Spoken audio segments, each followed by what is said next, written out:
Hoje eu vou estar trazendo a resolução da máquina The-Chain, da plataforma Hacking Club. Ela é uma máquina um pouco mais complexa das outras que eu já fiz. Ela é do sistema operacional Linux e para conseguir RCE nela, Remote Code Execution, você tem que explorar várias vulnerabilidades. É uma cadeia de vulnerabilidades, né? Que a gente chama chain.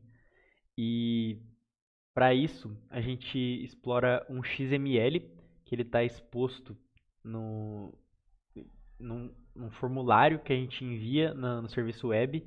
E nesse XML a gente consegue fazer a leitura do código back-end dessa aplicação e a gente descobre uma outra rota que a gente pode enviar requisições.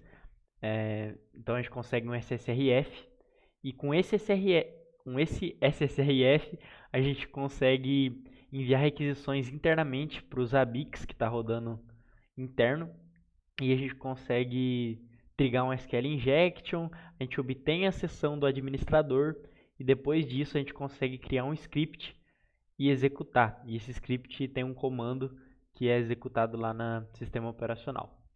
E depois para o Docker Escape a gente tem que realizar um scan da rede interna e por lá a gente descobre um host que está com os ABICs abertos na porta 10.050 ou 10.051 e a gente consegue interagir com os ABICs agent com esse host e enviar uma key, né, uma chave dos ABICs para conseguir ler diretórios e arquivos. Aí com isso a gente consegue fazer o escape do Docker, tá? Então, após essa apresentação, vamos lá para a máquina. Eu vou passar aqui para a VM. Epa, já estava aberto aqui. Então, eu vou pegar o IP aqui e a gente vai fazer um scan com Nmap, né, a varredura de portas. Vou usar o "-p- para a gente fazer varredura de todas as portas. Vou utilizar essa opção aqui para a gente fazer o scan mais rápido. Vou passar o IP e vou colocar o "-v para a gente obter verbose, né, o verbose mode que vai mostrar mais informações enquanto a gente está executando. Vou deixar ele aqui em execução. Ele encontrou a porta 80 e a 22, provavelmente a da SSH e a do HTTP. Então a gente já pode acessar a página web, né, o HTTP, para a gente ver o que tem nessa porta 80. Vou colocar aqui então. E acessando, é uma plataforma de CyberSale. Ela fala sobre alguns exploits, Zero Day, Advanced Malware for Mobile Devices. E, enfim, se a gente der uma olhada aqui nessa página, por enquanto esses contactias aqui não levam a nenhum lugar. A gente pode olhar também o código fonte dessa página para ver se a gente encontra algum JavaScript ou algum endpoint que esteja aqui exposto, né? Mas também não tem nenhum. E enquanto isso, a gente pode deixar... Epa! A gente pode deixar executando um FUF. Ó, ele só retornou essas duas portas, a 22 e a 80. Então são somente essas que estão abertas TCP externamente. Então agora a gente executa o FUF e "-u". Vamos passar o URL /fuzz para ele trocar as palavras da word list no lugar desse fuzz. A gente passa a word list agora. Vou passar essa raft large files, que é uma word list bem interessante e a gente pode encontrar algum arquivo. Vou deixar ele executando aqui. Epa, a gente tem que tirar o zoom, senão ele vai ficar zoado. Aí. Ó, e aqui ele já encontrou robots.txt. Então a gente pode dar uma olhada no que é esse robots.txt, né? Acessando ele aqui, ele está falando disallow /docker compose yml, né? Então ele está falando para desabilitar esse eu esqueci o nome, mas é os bots que ficam vasculhando no Google, eles geralmente pegam tudo que tiver exposto, eles vão pegar e vão jogar no Google. Então, o robots.txt, você fala para esses bots aí do Google, por exemplo, para eles não mostrarem esse Docker Compose.yml. Porém, a gente consegue ver, né? Então, se eu colocar ele aqui, a gente consegue realizar o download dele e eu posso mover. Deixa eu entrar aqui. A gente pode mover do downloads para o nosso diretório.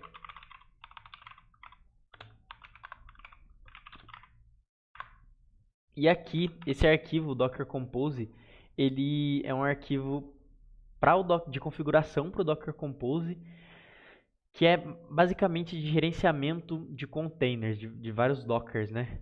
Então a gente tem aqui os Zabbix Server, a gente tem os Zabbix Web, e a gente tem também a versão aqui dos Zabbix, que é 6.0.27. A gente tem a porta que está sendo executado, esses serviços, esses containers. Tem usuário de MySQL, senha. Então tem bastante informação nesse arquivo e não é legal ele estar exposto, né? Mas por enquanto a gente não consegue fazer nada com essas informações. Então vamos voltar para lá. E aqui na página home, né, na página no index.php provavelmente, tem esse campo de contact aqui. E esse campo a gente consegue enviar o nosso nome, e-mail e uma mensagem para eles. A gente pode colocar qualquer coisa aqui. Tem que colocar um e-mail, né? .junket. E eu vou interceptar essa requisição com o burp switch. Vou executar ele aqui. Eu vou interceptar essa requisição para a gente ver como que ela está sendo enviada, se está sendo enviado mais alguma outra requisição, para a gente conseguir analisar melhor esse formulário que está sendo enviado, né?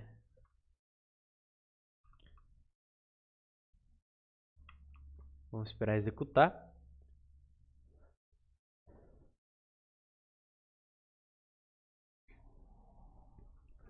Deixa eu ver se já está interceptando. Tá. Beleza, então eu posso enviar aqui. A requisição foi interceptada. Eu acesso aqui em proxy, http proxy, e tem essas requisições aqui que foram feitas. Essa requisição post ela é bem interessante, ó. Ela é para o /contact e ela envia um XML, tá? Com as informações que eu passei, ó, gankt, gankt e a mensagem. E aqui ele retorna thanks gankt for contacting us. Provavelmente ele está pegando meu nome e está passando para cá. Então aqui eu vou enviar essa requisição para o repeater para a gente conseguir trabalhar com ela melhor e poder enviar várias vezes novamente, ó. E aqui a gente tem, desculpa, a gente tem o XML.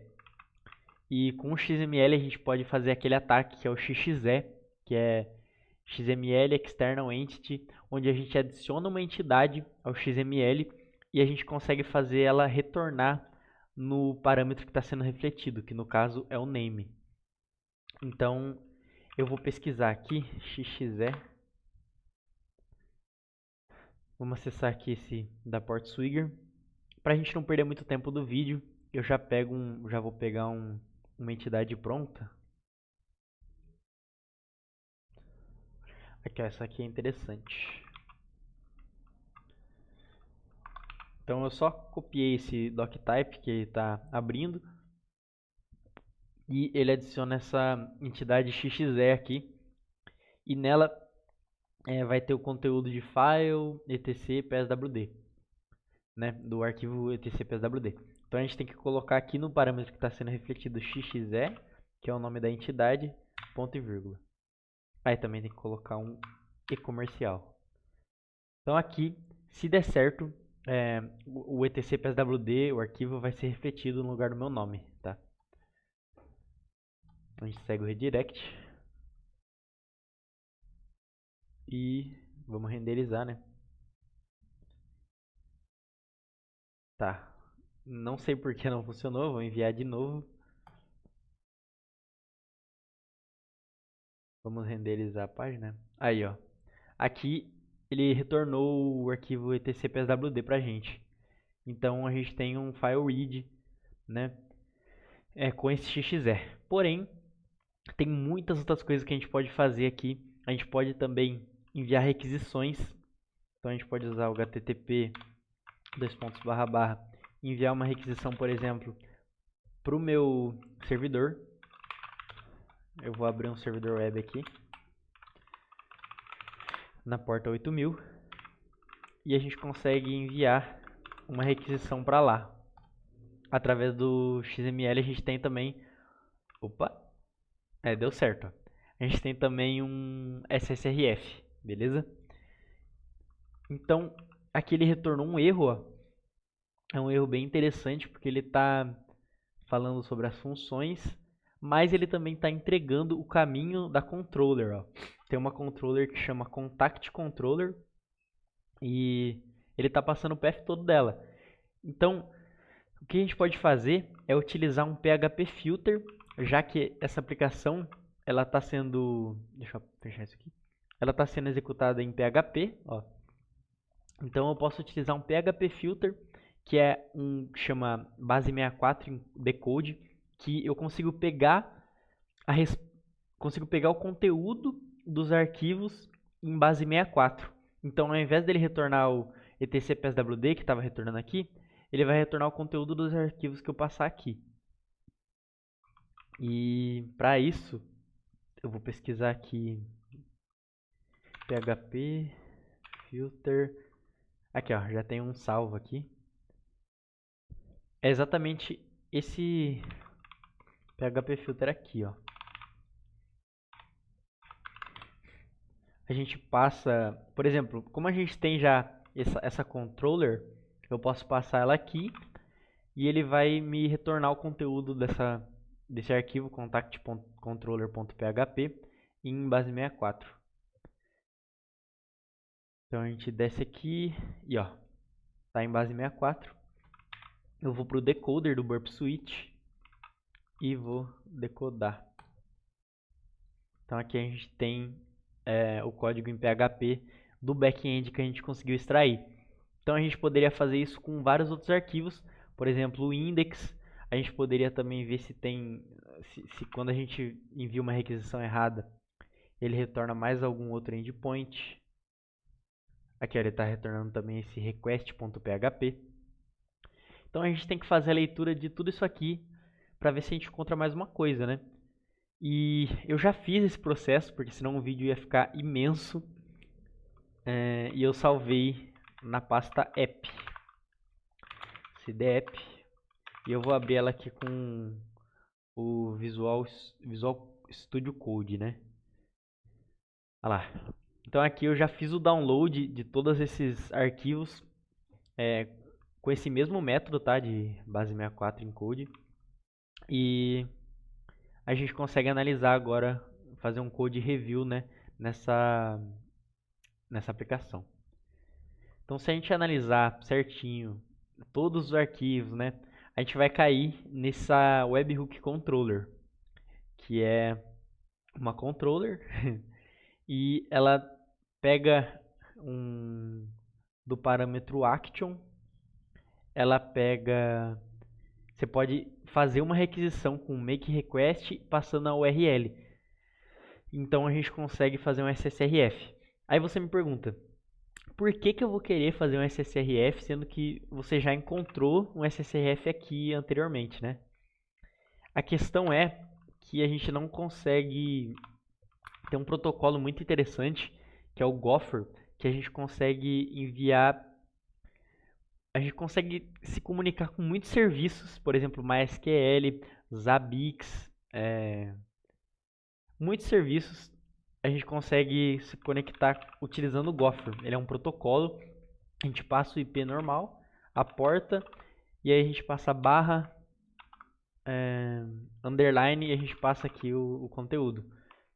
E quando a gente faz isso diretamente pelo XXE, ele não funciona. Ó.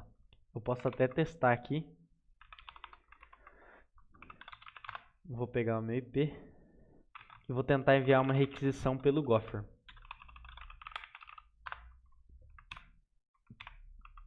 Normalmente ele daria certo, tá? Se tivesse o Gopher, ele enviaria essa requisição, ó. Só passaria aqui qualquer coisa e ele deveria me enviar. Porém, ele não está enviando porque eu não consigo usar o Gopher dessa maneira no XML. Então, já que a gente encontrou um endpoint que a gente pode fazer requisições, a gente pode testar o Gopher nesse endpoint. Então, vamos fazer esse teste. Eu vou voltar aqui para o PHP Filter para a gente ter a resposta em base 64, né? Eu vou colocar aqui http a gente coloca o IP local, né? Que é onde está rodando a aplicação localmente. E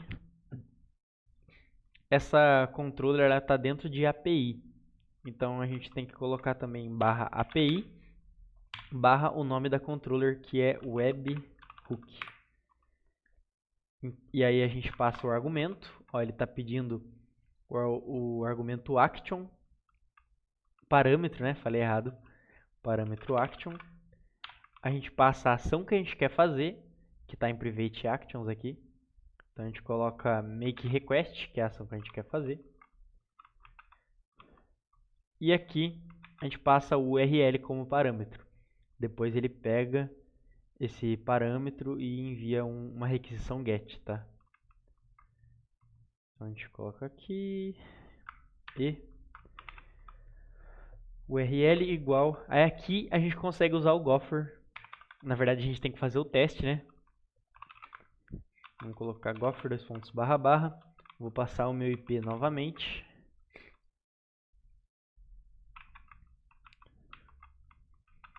E a porta. Tá, eu startei um servidor aqui com o Python na porta 8000 e vou enviar qualquer coisa aqui com o Gopher só pra gente ver se ele tá funcionando.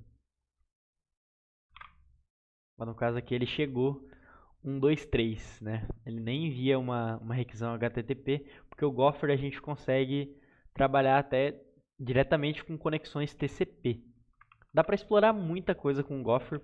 Inclusive tem uma ferramenta bem interessante que é a Gopherus. Vai aparecer uma tartaruga aqui. Aqui. Essa ferramenta, ela constrói payloads. Não sei porque não deu certo. Mas ela constrói payloads com o Gopher para interagir com diversos serviços. Então quando você tem um SSRF, você pode usar ela. Caso você identifique algum serviço internamente rodando lá. Então beleza, agora a gente já tem o Gopher. E outra informação importante que a gente tem é o Docker Compose. Se a gente der um cat aqui de novo, a gente sabe que tem um Zabbix Server da versão 6.0.27 executando lá no back-end, né, internamente. Então a gente pode pesquisar aqui por Zabbix Vulnerability, a versão, e ver se tem alguma vulnerabilidade. E a gente encontra essa aqui, ó. Aqui, ó. É a CVE 2024-22120.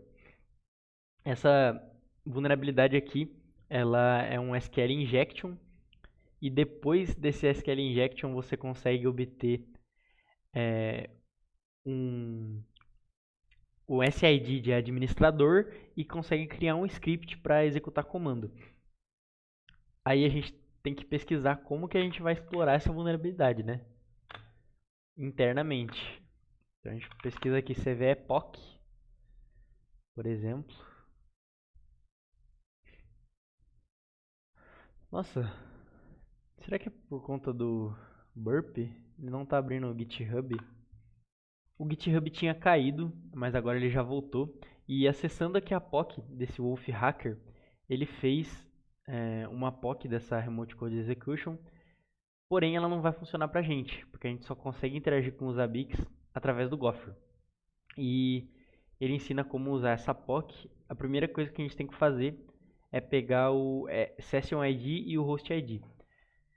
No caso, o Host ID é padrão 1084 então a gente não vai extrair ele. Mas para obter o Session ID, a gente pega o cookie que está em base 64 e dentro do base 64 é um JSON e a gente consegue extrair aqui, ó, o Session ID dentro desse JSON.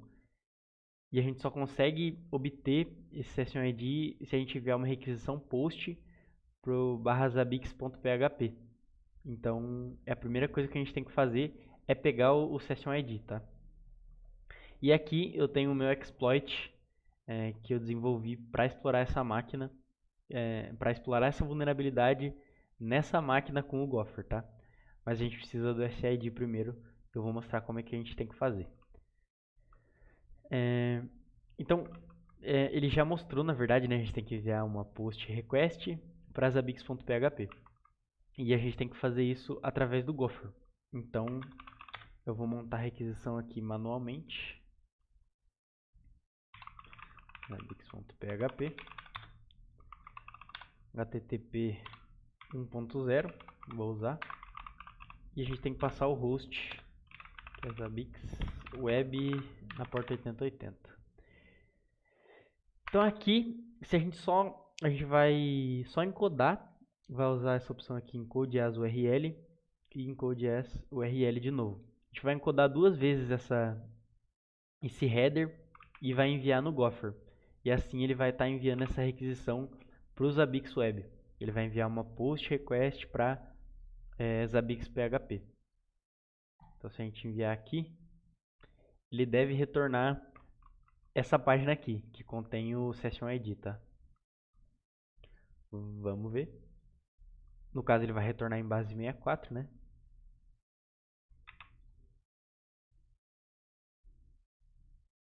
E a gente pode decodar.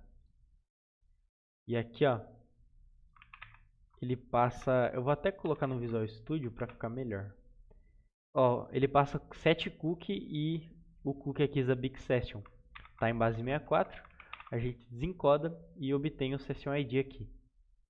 Então, é um Session ID de um usuário sem privilégios, né? De um usuário normal. No caso, o que a gente precisa fazer é obter o Session ID de um administrador. E eu vou explicar como é que é feito isso, tá? Eu só vou anotar aqui primeiro. Session ID User. E a gente... Tá, então vamos lá para o exploit agora. Então aqui ele faz a requisição. Exatamente essa requisição que eu estou fazendo aqui no Burp, tá? Através do XML e tal. E aí eu tenho que colocar o PHP CSID, que é esse cookie aqui, para ele conseguir autenticar as requisições, senão não é enviado. Então eu vou anotar aqui também. E depois que ele envia essa requisição, ele vai utilizar essa função sendMessage, que ele vai... Eu tive que alterar também no exploit original, tá? Eu tive que usar algumas técnicas para encodar esse payload e também eu tive que alterar o struct.pack. Então foram algumas alterações no script original. Epa, alarme. Foram algumas alterações no script original e basicamente aqui ele vai extrair a sessão do administrador através de um SQL injection. Então ele vai usar essa query aqui, ó. E depois disso, o script vai criar o exploit vai criar um script com esse comando aqui, /bin /bash -c e tal, que é uma reverse shell, né? Então ele cria esse script, depois ele envia, né? Conforme é necessário para o exploit, ó. Ele envia para esse API JSON-RPC.php o script e depois ele executa esse script. E aí a gente consegue a RCE, tá? Então ele coloca aqui script execute e ele pega o número do script, né, que é o script ID. Então basicamente ele vai extrair o session ID do administrador e depois disso ele vai criar um script com uma reverse shell e executar. É isso que o meu exploit está fazendo. Então a gente vai copiar ele aqui. Vou baixar, na verdade. e vou mover para o meu diretório atual. Aí, ó, exploit.py. A gente pode dar um --help. Ele fala certinho como é que a gente deve usar. No caso, os dois parâmetros necessários, os três vão ser esses aqui, ó. O IP, que é o IP do serviço externo que está rodando a aplicação, no caso esse aqui. Aí ele pede também o SID, que é o que a gente obteve anteriormente. Aqui, ó, que a gente pegou do cookie, né? E também ele pede a seção do PHP SSID, que a gente também anotou já. Aí no caso, a gente tem que abrir uma porta, né? O IP já está certo, porque o exploit eu fiz exatamente para o meu IP. A gente abre a porta 5555, que eu já especifiquei no comando também, né? Só mostrando de novo aqui. Esse foi o comando que eu coloquei, ó. Uma reverse shell para o meu IP para a porta 555. Então se a gente executar aqui, ele vai começar o SQL injection. Ele deu erro porque eu coloquei o IP errado. A gente precisa colocar o IP certo, né?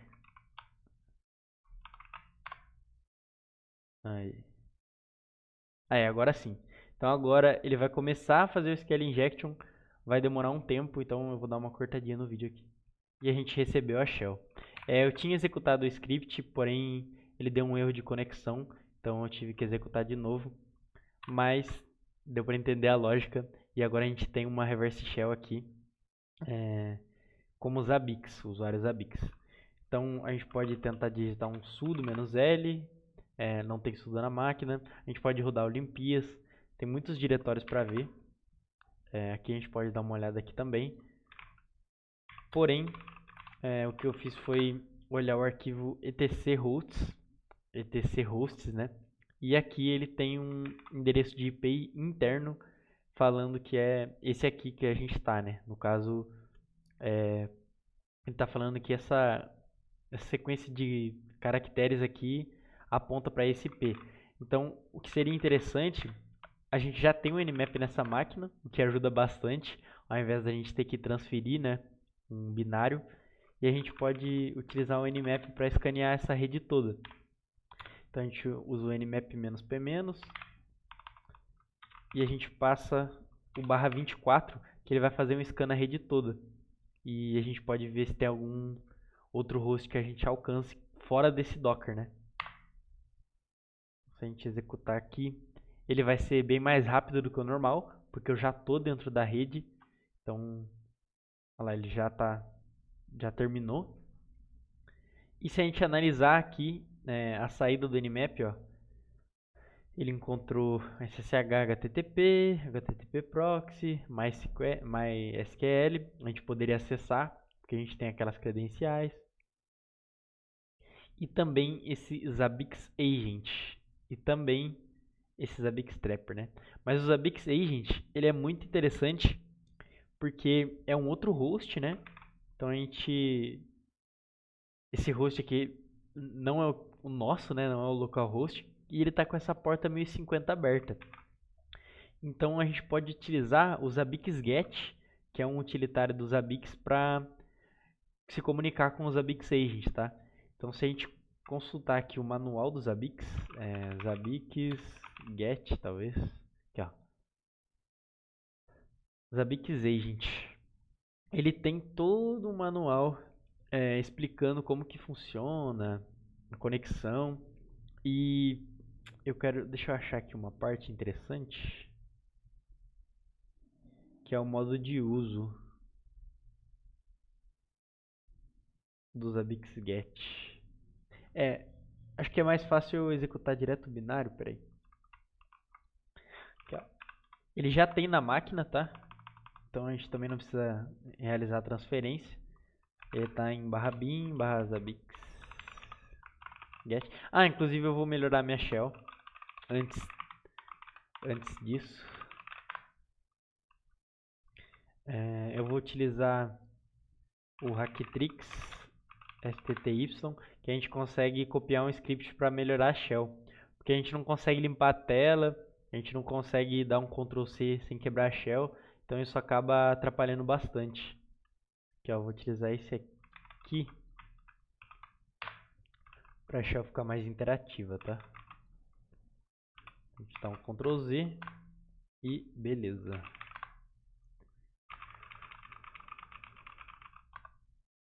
Eu poderia ter aumentado o número de colunas. Eu vou fazer isso, pera aí. Agora não dá mais.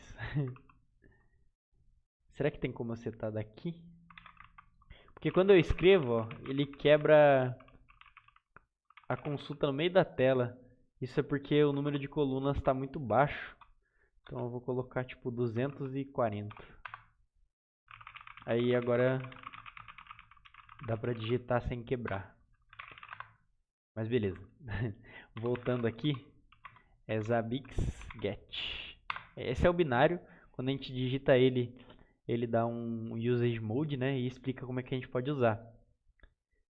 No caso, o hostname a gente já tem, né? Que é aquele... Nossa, eu devia ter copiado. Eu limpei a tela sem copiar. Mas não tem problema.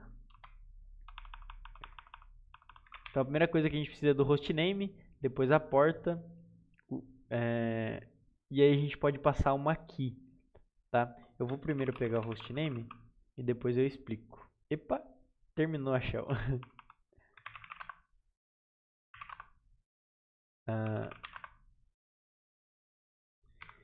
Eu vou ter que rodar o exploit de novo porque ele quebrou a shell. Aí. Agora eu vou pegar o host de novo que eu tinha perdido. Vou fazer um nmap de novo, só com a porta 1050, que é a que a gente tinha identificado anteriormente. Só para eu lembrar qual que é o host. Aqui, ó, esse aqui. Então a gente consegue interagir com esse host através do Zabbix Get, tá? Com o Zabbix Agent, né? Então a gente passa o binário, o Zabbix Get, passa o host. Eita, ele tá bem zoadinho. Eu vou alterar o número de colunas de novo.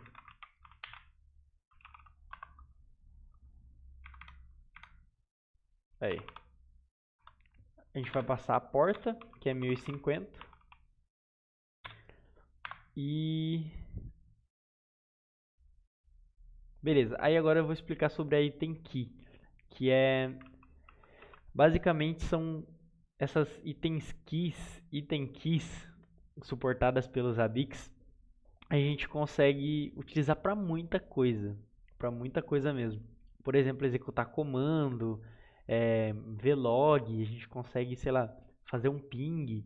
A gente consegue fazer muita coisa. E olhando aqui no manual, tem uma aqui que é muito interessante, que é a system.run. É uma key que você geralmente utiliza nos Zabbix para executar comandos. Então a gente poderia usar ela, né? A gente tem que passar um colchetes, geralmente. E a gente passa tipo comando, por exemplo, id.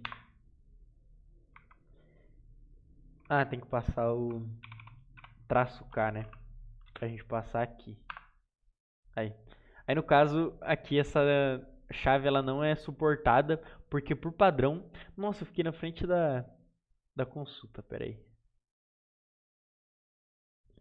Aí, eu utilizei a chave system.run para a gente executar comando, porém por padrão nos Zabbix ela não vem com permissão, ela vem comentada, então a gente precisa dar permissão e no caso não deram permissão para executar essa aqui.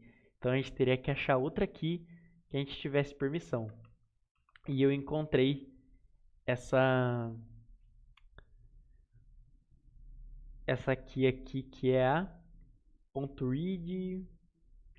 Tem muitas keys interessantes aqui. Aqui, ó. dirget. Essa aqui, the directory entry list. Ela parece ser bem interessante, né? Então a gente pode tentar usar ela. vfs.dir.get e a gente tenta listar qualquer diretório só para testar.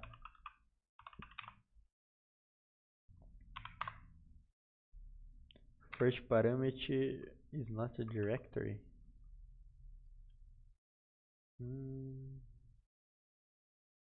E se eu tentar esse vfs file.get, né? Que a gente já consegue ler direto um arquivo. Também é interessante. Peraí, deixa eu copiar isso aqui.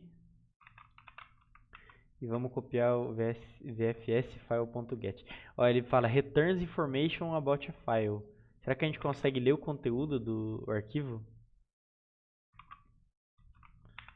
Vamos ver. etc pswd. Nossa, agora que eu vi. Eu mosquei muito aqui, porque eu coloquei... Eu estava tentando utilizar o comando de dirget para ler o etc pswd. Só que no caso... Nossa, ele perdeu minha shell de novo. Só que no caso... Ai, meu Deus, ele perdeu minha shell. A shell aqui minha, ela acabou caindo porque o Zabbix ele encerra automaticamente, eu não sei porquê, mas eu vou prosseguir aqui. Vou passar o source e a port e vou passar a chave vfs dirget, que aqui a gente consegue ver o conteúdo de algum diretório. E no caso eu vou ver o conteúdo do diretório /home, tá? Então aqui ele retorna várias coisas, retorna muita coisa, né? E o que é interessante aqui é esse aqui, ó, /home, /ubuntu.ssh e drsa. Então é uma chave privada e a gente pode utilizar outra key do Zabbix, que é a vfs.file.get, para ler o conteúdo dessa chave. Então a gente utiliza o mesmo comando, só que com essa key. E a gente passa o caminho aqui. Acho que eu digitei errado, tá? Ah, tá. Eu coloquei thefile.get. Peraí.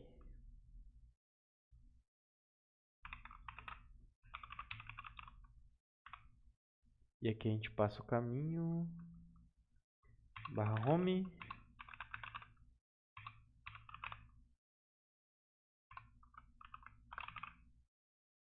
Aí.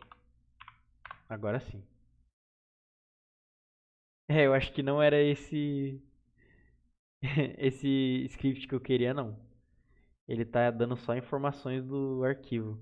Eu quero realmente o arquivo.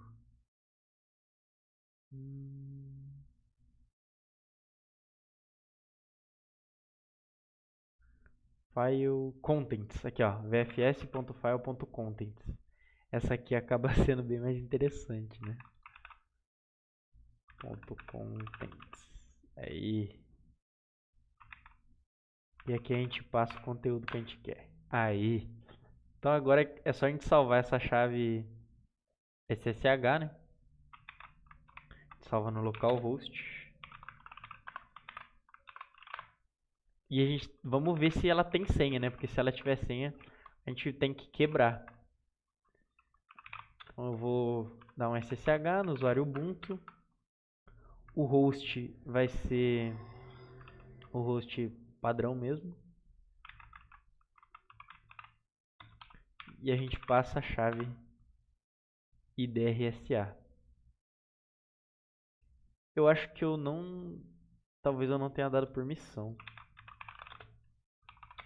Mas ele diz que não tem rota para o host. Porque eu coloquei outro IP, quer ver? Eu coloquei o IP errado. Deixa eu apagar. Aí. Então aqui a gente aceita o fingerprint da SSH e a gente se conecta aqui. E agora a gente pode rodar um comando sudo "-l para ver as permissões que a gente tem de rodar o comando sudo. E ele retorna aqui que a gente pode executar para qualquer coisa. Então a gente pode digitar, por exemplo, sudo "-i para obter uma shell interativa de root. E assim a gente consegue acessar qualquer diretório do sistema, tá?